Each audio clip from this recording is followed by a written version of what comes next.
So, Andreas, thank you so much for coming on the Arcade Attack podcast. It really is a real honour to have you. So many of your games I used to play as a kid growing up on the Amiga. And the honour's really, really, really ours. So thank you so much for your time. Thank you yourself. Thank you. I'd like to start from the real early days. Do you have any sort of really early memories and fondest memories of video games while you're growing up? Yeah, I think one of the games, or two of the games that stuck the most was Castle of Terror. I think it was on Commodore 64. Yeah. Which was, well, a Dracula sort of semi-graphics typing game. Because of the ambience and the atmosphere in the game was absolutely brilliant, and it just had me completely scared. Really scared at the middle of the night, so when I was set up playing it, although I shouldn't and all that, I was quite young at the time. Yeah. So that really stuck in my mind. I had a really good time with that. And I think the next one from there on was Monty on the Run, because I thought it was really, really well designed and cool and extremely fun to play. So it's, I think it's them too. Then when it comes to fond memories of all games, it's probably Outrun in the arcades. Oh, classic. Yeah, I think I share that fond memory with a lot of people. It's just, I mean, seeing what could be done and the graphics and everything and the technology was just amazing. So that really, really got me into computer games, I think. Brilliant. I don't know it being an arcade game, but yeah. Well, they're good choices. How did you first get the opportunity to enter the video game industry? Obviously, you're a fan of games growing up, but actually getting into the industry, was that easy? Was there a good opportunity? I wouldn't say easy. I mean, it started out with a demo scene on Amiga, where we did some demos. We had a little group called Cracksos 5, that then ventured into Phenomena. And we did some demos at the demo party, and obviously that got spread around. I think we even won the demo competition or something like that. Oh, nice. And it got spread around on disc magazines, and I got contacted by Martin Brown, who had the disc magazine 17-bit. And at that time, it was just starting to raise questions whether we could do anything, whatever really. And I think what went on was I also got in contact then with Peter Tulleby and Rico Holmes, which were connected through Martin, who did some art for the disc magazine.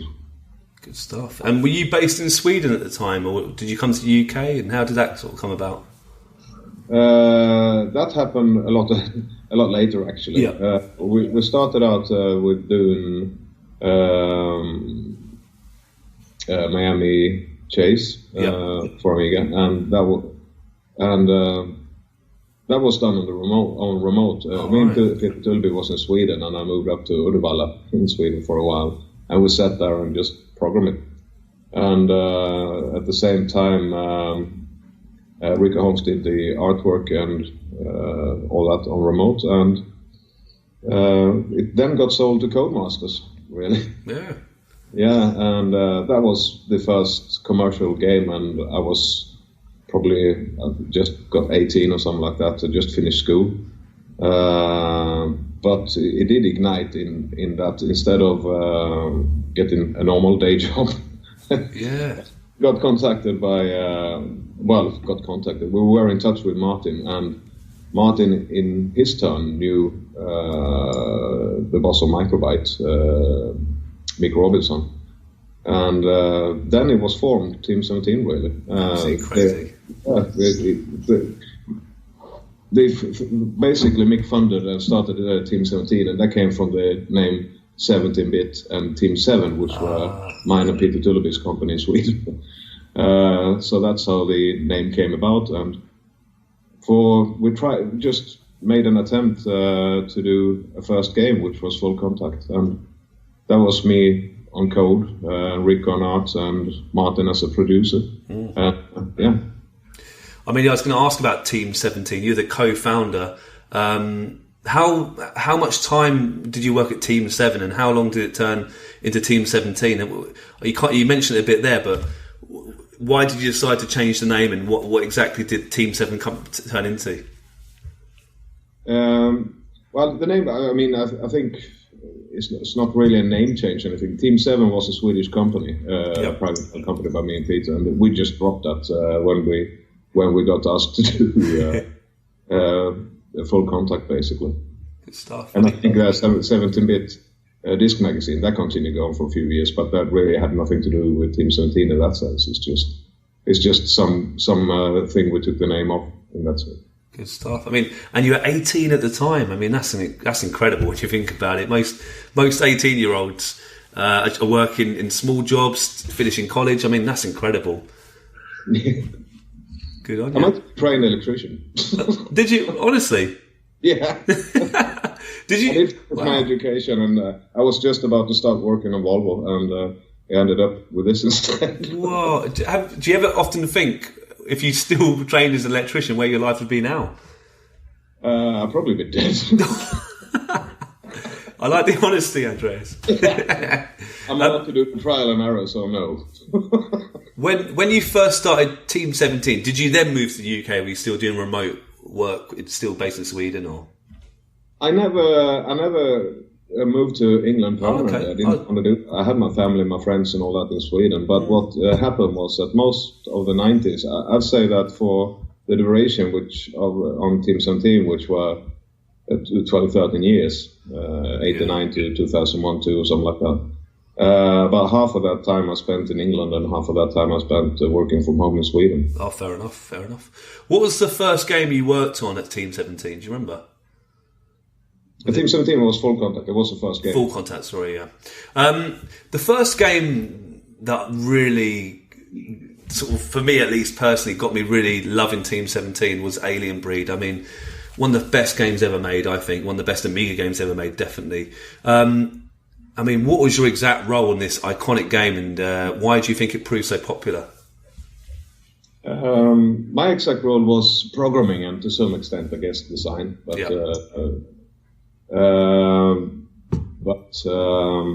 I'd say that what made it popular was probably because at the time, if you compare other games at the time, I think it was Rico's, you got to say, amazing graphics. Yeah. Really using the 32 colors and did some amazing stuff with that. It looked really, really nice, and it looked like an arcade game. And then it was, of course, we pushed the hardware to the limit, and it was 50 FPS and all that, and it looked and played good. And I think a lot of effort went into making it a full game with a story and all that, not just an arcade game. And the ambience and the atmosphere in the game, I think, really worked. So I think all that together, and it's also the first 1 meg Amiga game. And I think that there was actually a peak in the market for memory expansions when the game was released. Oh, good timing. Yeah. So I think that a game that then could show how much more you could do with 1 meg as opposed to the half meg also helped. But I think it's a lot of factors. But yeah. Yeah. Did you know from day one when you were working on it, you were doing something a bit special, something a little bit different on the scene, I assume? Nah. Well, yeah, I thought that the more you worked on it, the more of a feeling that this can be great you got, in that sense, but not from the start. Oh, fair enough, yeah. I would say that we thought we could do this, and we thought we could do something really nice, but when the pieces start to fall together and all that, and you could start to see after a few levels being made and all that, then you got the feeling, wow. But I think it was that inspiration that really made us put all effort we ever had and more into it. So yeah. Do you know if Aliens, the films Aliens, were any sort of inspiration for the game, or was there any other inspiration, other sort of media that helped create such a great game? Yeah, Alien was a great. I mean, it was really inspired by Aliens. So I can't count the amount of times I saw that first movie. It's great. Would be yes, it were definitely. And also, I've got a question. How about Alien Syndrome on the Mega Drive? Relatively similar game. Was that ever part of the inspiration as well? No, it really weren't. I mean, funnily enough, I'd say. But I got that question a few times actually, but to be honest, we didn't. I think we were so focused on what we did that we never really looked at much other things at that time. On the other hand, there weren't a hell of a lot of other things around either. So yeah. But no, I can't say a word. No. I think another inspiration as a game was Gauntlet, which was a great game.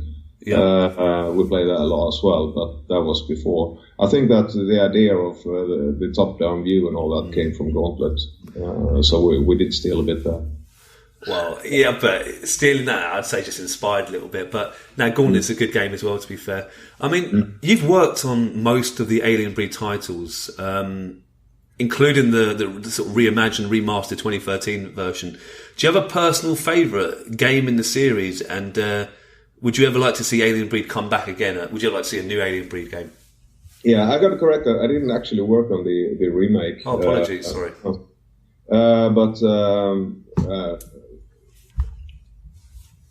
if you were to come back, I'd say I don't know. I don't know. I mean, if you look at the games out there today, it would need to be extremely super polished. Like I'd rather just leave it where it is, to be honest. Fair enough. No, it's definitely one of the most, the highly most respected Amiga games out there, and I suppose you don't want to ruin the legacy at all. Fair enough. So you didn't work on the 3D title, the Alien Breed 3D? No. Okay, fair. I think the first Alien Breed 3D on Amiga even was, you got to correct me if I'm wrong here, but was Andy Cleaver. I think you're right, yeah, no, I think you're right. He did a fantastic job, by the way. I was amazed when I saw the result. How he could push that out on Amiga was quite amazing. I mean, the fact the Amiga could do first-person shooters is quite incredible, isn't it, really? Yeah. Was Project X your next game then after Alien Breed? Was that the next game that you worked on? Oh, great question. I believe it was. I think I've got it down on your list of games. Now, Project X, another great game. I mean, I love a good side-scrolling shoot 'em up.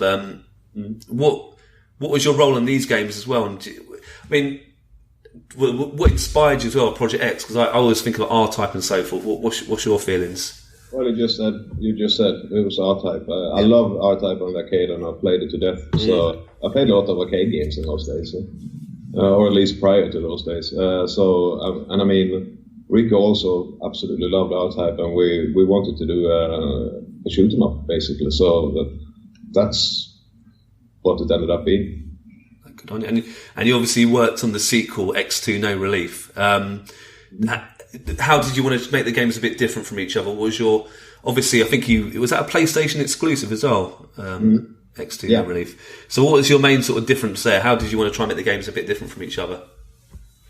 I think that we loved doing Project X and really proud of it. We were really proud of the game in itself. But I mean, when you got something as new as PlayStation were at the time,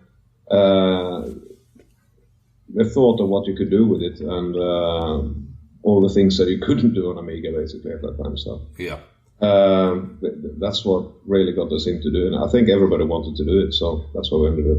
Good stuff. I mean, Project X, I've played it. It's hard. I found it very difficult, truthfully.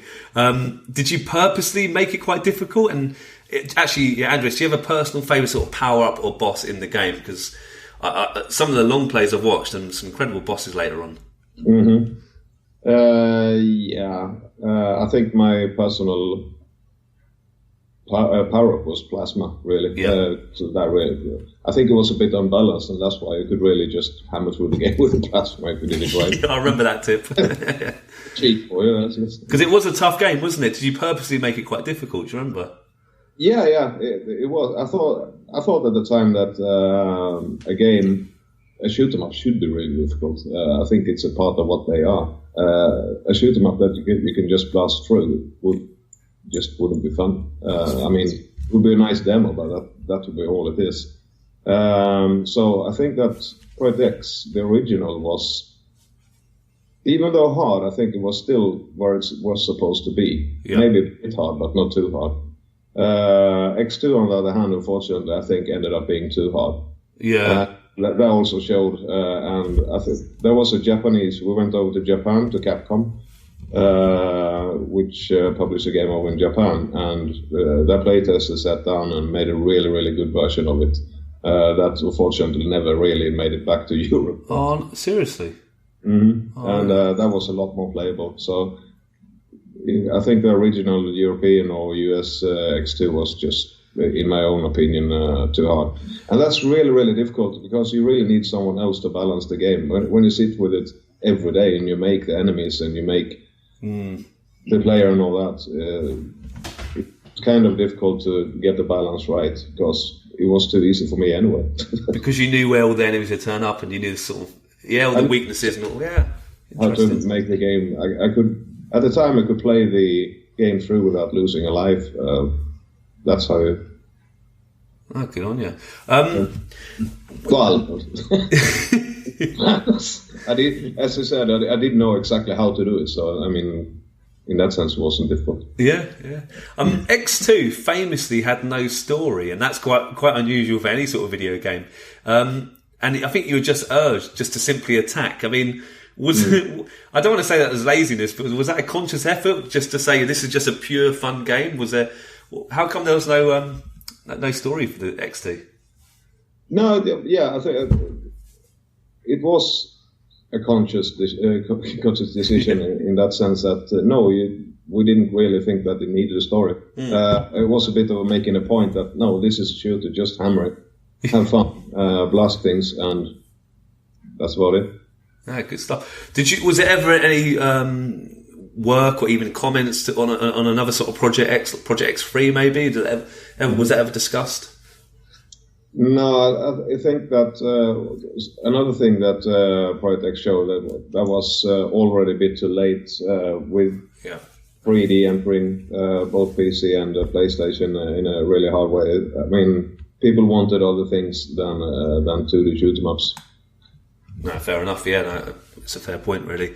I'd love to now talk about Superfrog, if that's all right. Yeah. I love Superfrog. I have to say, the Amiga. When I used to play it as a kid, a lot of my friends had a Mega Drive. They had a SNES, and they played Mario and Sonic. And for a while, the Amiga did struggle to have any decent platformers. I've got a soft spot for Zool, I have to say, but Superfrog was, I think, a really good platformer that kind of showed that yes, the Amiga could compete against Sonic and Mario. Was that your initial aim, to try and make a game on the Amiga that could stand up against those massive players like Sonic and Mario from day one? Yes. Yeah, technically, because at the time, I think that we really I really wanted to perfect the engine, the scroll routines, the sprites, and the object functions, everything like that. Yeah. And we also worked really hard on getting the tools updated so that we could do things like that more easily. I mean, Superfrog is technically Alien Breed, if you like. It's using exactly the same. I mean, that's the first time I can say that I was working on something that you could even compare to being an engine, because it could take a 2D game. It had an editor, it had all the tools. But I really wanted to just push it more and more and more. And with the speed of the scroll in Superfrog, then that was one of the things. But game-wise, you're quite right there. I mean, we wanted to make a platform at that point as well. We didn't consciously go out and try to, we're going to take that and that and that type of game and make it. But that, I mean, we both played both Sonic, which was one of my favorites, and Super Mario, of course, and it's quite inspired by that. But we wanted to see, I mean, we really wanted to make and thought we could make something a lot better than were existing at the time on Amiga. So, well, I think you succeeded, actually, to be fair. So I have to say, I'm a fan. I played it a lot when growing up. So just to confirm, you said that the engine for Alien Breed, which is a top-down view, you use the same engine to make Superfrog, which is a sort of side-scroller platform. That's incredible. Yeah, it is. It's exactly the same engine. And you created that engine from scratch, is that right, Andreas? Or? Yes. Yeah, it was. It was actually even used in Project X. Was it? Yeah, parts of it at least. I mean, yeah, you can say that technically were, but the tools. There was, the tracks. It doesn't seem like it, but that was a 360-degree scroll routine. But if you locked it into just being horizontal, it was obviously tweaked to optimize for that bit. But yeah, I mean, that's incredible. It's great to hear that stuff. I mean, going off the questions a little bit, was there any other sort of games that you think this engine could develop? Could it make driving games? Could it pretty much do everything, do you think? Or how? Yeah, I think it actually, I mean, the actual original map editor, as we call it, or the level editor, was initially started to be used on Miami Chase. Wow, but okay. Really basic at that time, obviously. But it did grow a lot, developing Alien Breed. I think the only game it wasn't used on at all was Full Contact, the first Amiga game. That's really interesting. Thank you.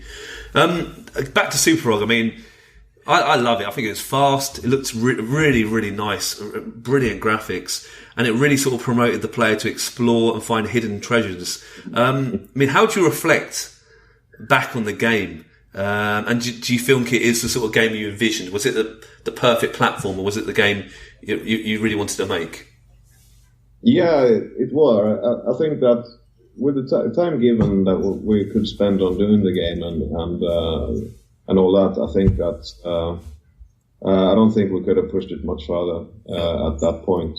We could certainly have made a number 2 later on if the Amiga market would have survived that long.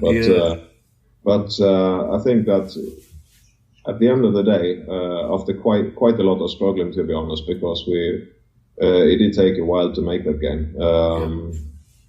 I think we reached the goal finally, and we were really happy with what we released. Good stuff. So you mentioned Superfrog 2. Was there early discussions about that, or was that never? No, not really. No, not at that time. I mean, I think that all the games made with the success of Alien Breed 2, for example. I think that any game you made at that time, you wanted a sequel. So, I mean, I think that if the Amiga market had gone on longer, then the discussion would obviously have come up. We would probably wanted to have done that, but especially with the AGA chipset and all that, and starting to use more and more Amiga technology and make it nicer, but or better looking and bigger tracks, better enemies and all that, but. It didn't get much of a chance to do that. That's a shame. I mean, while we're talking about the Amiga, I'd be so interested to hear your view. I mean, I kind of agree. I think the Amiga had such a great run of so many stellar years, and it just kind of fizzled out very quickly. Why do you think, in your personal opinion, I think there's probably a better person to ask, really, why do you think the Amiga did sort of die out really quickly? What's your views on that? I think the timing when 3D games started to show up on PC and the console started to make decent 3D graphics, PlayStation of course. I think the timing that Amiga didn't have that ready just made it so, to be honest. PCs got really cheap, and I mean there was a completely different market, but I think it went really fast from some people diverged into consoles, and some people bought their PCs, and there weren't really any place for Amiga anymore. I think that if they had released another generation with a really good 3D chipset on it, which allegedly were on its way, then the story would have been different, maybe. But if only. That's why I wish. I'm a massive Amiga fan. It's such a shame in a way. To me too. I wish it would have happened, but it just never was meant to be. Really quickly, just to finish up on Superfrog, do you think, I mean, there's lots of reboots now, Bubsy's come back with a new game, and untold Mario platformers. Do you think there's any room, even in today's crazy world, that a new Superfrog platformer could work? And if so, would you ever be interested in that sort of game? Yeah, I would. I have no idea if it could. It's extremely difficult to say, but I can say that if it were to be made, it would have to be extremely polished, and I think it would have to have a lot of humor and animation in it in order for it to get anywhere. But I'm not sure. games market works so different nowadays. Yeah, fair point. The one thing I loved about Team 17, they always seem to work on loads of different titles, loads of different genres. Was there always a clear conscience in you and your team's sort of discussions to make very different games from each other? I know you spoke about a few sequels, but we're talking about top-down shooters, platformers, racing games. I mean, was that always part of your kind of remit, always to mix things up a little bit? Yeah, I'm not so sure it was a conscious choice and so this is how we're going to run this company or anything like that. I think in that kind of sense, we just made the game that we at the moment felt like doing. And whilst we had different favorite games, we wanted to make something based on the games we loved. And hence the inspiration from all the games we talked about. And I think that's how it came about. I don't think it was too much of a conscious decision or so. Okay, fair enough. You may disagree, Andreas, and feel free to say this, but I would make an argument that Worms is probably Team 17's maybe most popular and maybe even most important title because they've had so many sequels and so many different versions of the game. What did you ever work on Worms? I mean, it was one of their biggest games. And what... Were you really excited about the game when it was first being built? What's your views on that particular title? Oh, it certainly were an extremely important... it was a deal breaker for Team 17 at some point, I think, as well, because, it got so incredibly popular and sold so well, and it never really ever stopped. It just bigger and bigger and bigger. And I think it's an amazing game because... I'm into games, at least I am nowadays, if nothing else, into games that got great game mechanics and makes you laugh. Yeah. And that certainly does. Yeah. I think that the whole company worked at Worms at some point. It was that big, and it just took over, and we needed to push that out, basically. So there was a lot of company effort going into that. I was part of that, of course, and I think that if it were to one title, it was a side title, I think it was sister title or anything like that, which was Worms Blast, where I worked. Oh, okay. Made some things, but the whole company was involved in that, so it's difficult to just pinpoint something and say that you worked on that. But. Sure, no, understood. I mean, it's still going today, isn't it? They're still making Worms today. Yeah, amazingly. Yeah. Out of all the games you worked on, or even just the Team 17 games that were built during your time there, do you have a personal favourite title? And if so, which one do you look back with the most sort of fondness? I think that would actually be the Amiga, because as yourself, I'm a great Amiga fan, and that whole era and all that surrounding it was amazing. Now you look back at it, it's never going to happen again, or at least I don't think so. Yeah. Not that way. And I think that the one we had most fun working on was Alien Breed 2, I think. Oh yeah, I mean that's great. I mean, what I like about Alien Breed 2, it took the first game and it just improved on everything. And for me, it was almost like the perfect game on the Amiga. It's up there for me. It's an absolutely incredible game. So I have to say that's a good choice. Thank you. I think it was a lot to do also with that. It was the first step into the AGA, which obviously, at least for me, and obviously for Rico as well as an artist, was the opportunity to do something with AGA and really push things a lot farther. But even so, we made it so that it worked on the pre-AGA machines as well. So I mean, it was quite interesting to make something that's going to work out of the box on two different. Yeah, two different Amigas, like the 500s and 12,000s, and that's very interesting. I'd love to know, I mean, I think some of your titles, Alien Breed, Superfrog, Project X, they could have worked on consoles. They could have really done very well on the Mega Drive and the SNES, but how come Team 17, at least then, didn't really look to really sort of tap into the console market? Any ideas why? I think that they weren't in a hurry. I think that's the main point at that time, because we were so much into Amiga and we did well on Amiga. And I think that it wasn't any focus on actually releasing it on consoles. We were an Amiga company for a long time. And now you can, of course, think afterwards that, why wasn't there more focus on that? That's easy to say when you sat there with in the future. But I can't really say why. We didn't really think of it that much. Fair enough. How do you compare the really early days of Team 17, or even the really early days of Team 7, until you sort of left the last sort of few months of Team 17? I'm assuming the company grew. I think you were there for 12 years. I assume it grew quite quickly over time. But was there a different sort of atmosphere, or do you look back fondly at all times, or how would you explain your time looking back? Yeah, I mean, in the beginning it was, is this ever going to work? It felt like one big experiment, and I was just sort of living a dream coming out of school and actually getting paid to do computer games, which were quite unique, at least in Sweden at that time. So, I mean, it was really weird and wonderful times, and you're, of course, very naive on how things worked and all that, but you learned. And I think the reason I left in the end was that it became increasingly hard to work remote from Sweden. So there was only really the option left to either move to England permanently or to do something else. So I had to move on, basically.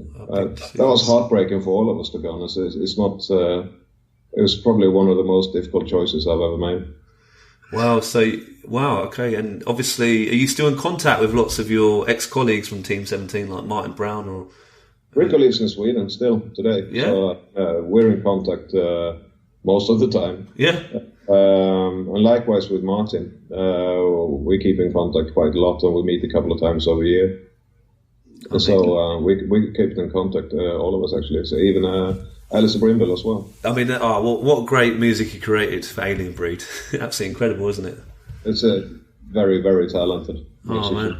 I mean, you kind of mentioned it a bit before about how this is never going to happen again, the kind of sort of small company sort of philosophy. I mean, Team 17 was a small company, yet you were making so many iconic games. I mean, it must be incredible when you think back at those days in a way.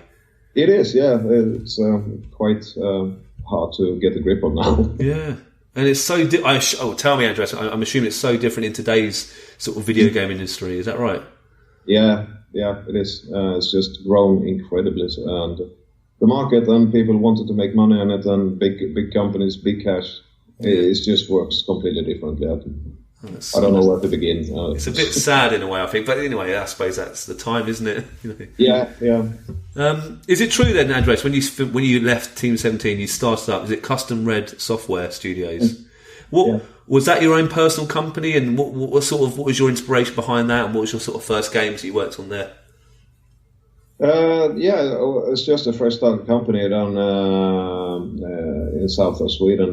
What we did was we basically managed to convince an American publisher, Fresh Games, to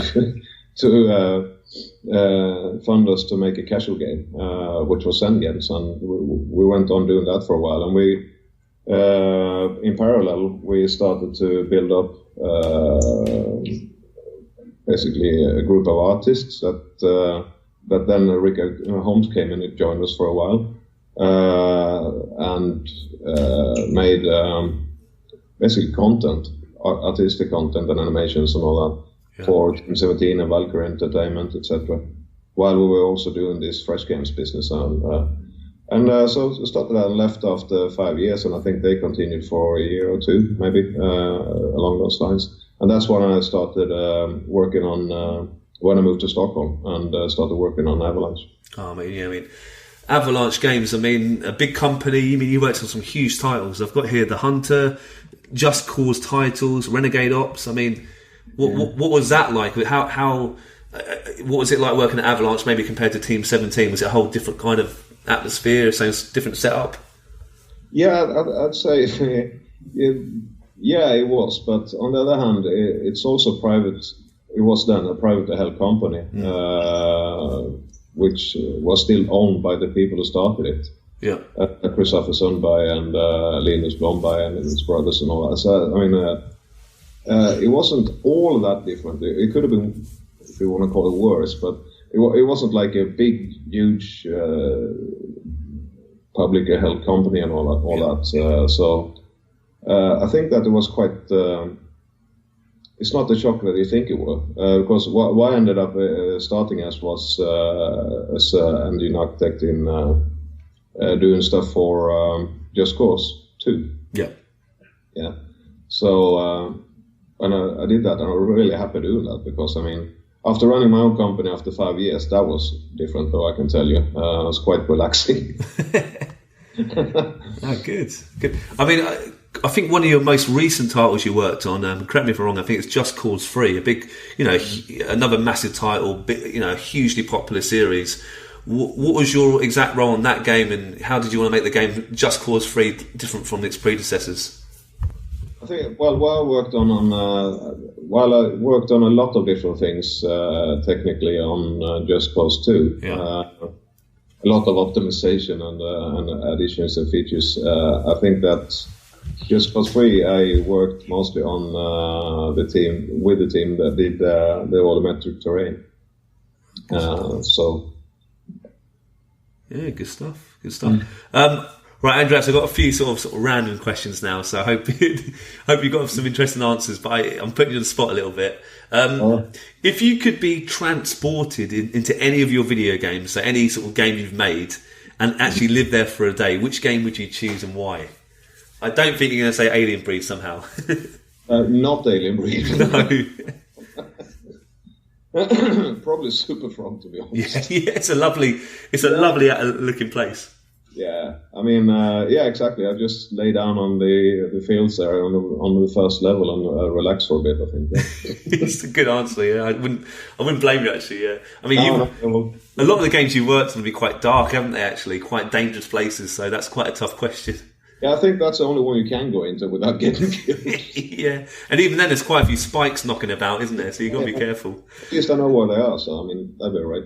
Another bit of a random question: if you could if you could travel back in time and work on any video game in the past, is there any game you think, I'd have loved to have worked on that, or you'd love to be involved in this series? What sort of game would you have loved to have got your teeth into?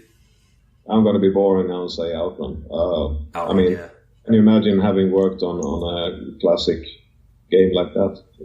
That's a great answer. I know one of Arcade Attack's work, Keith, who helps out the podcast. I'm sure he's loving your answer. He loves. I mean, Outrun's a classic, so that's a good shout. It's just iconic to me in so many ways. I mean, it's got to be Outrun. I can think of a few other titles, but that's definitely the first priority. Good answer. Well, actually, what games do you like playing? Is there any games you really love playing today?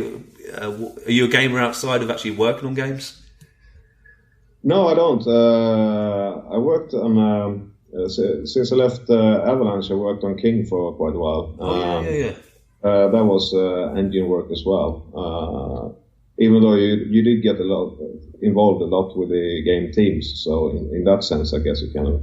And then now I've just started working on Unity. So. Oh, really?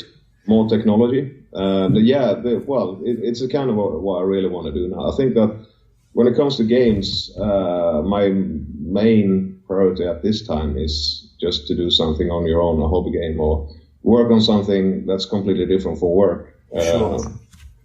Okay, interesting. So the games you're working on at home, you don't think you can see yourself like selling them, or more of a sort of hobby kind of thing? Is that right? God knows. I mean, I got the family today, and you only got so many hours in the week, so it's doubtful that it's good. Well, yeah, I think that they're going to get something finished eventually, but God knows when. Fair enough. Yeah. Fair enough. I mean, King. I no lack of ideas, but I mean, the only thing you can do nowadays is something that fits maybe the mobile format or a casual game in that sense.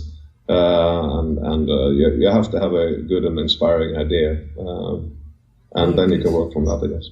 Good. So,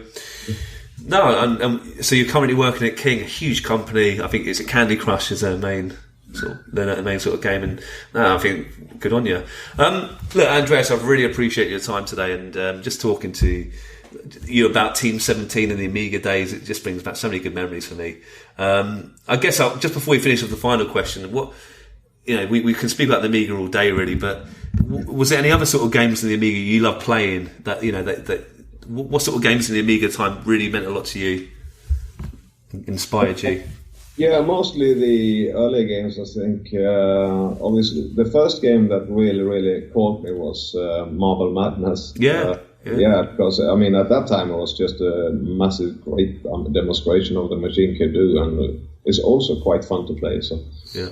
And then, of course, what I think most people answer is Defender of the Crown. Yeah, that's a classic. That just completely blew my mind. So, I mean, good answers. Well, I hope one day we see Alien Breed again. Well, maybe. I'm harping back to the Amiga days a bit too much, really. But thank you so much for your time. Just before I say goodbye, I've got one more sort of really random question. If you could share a few drinks with any video game character, who would you choose and why?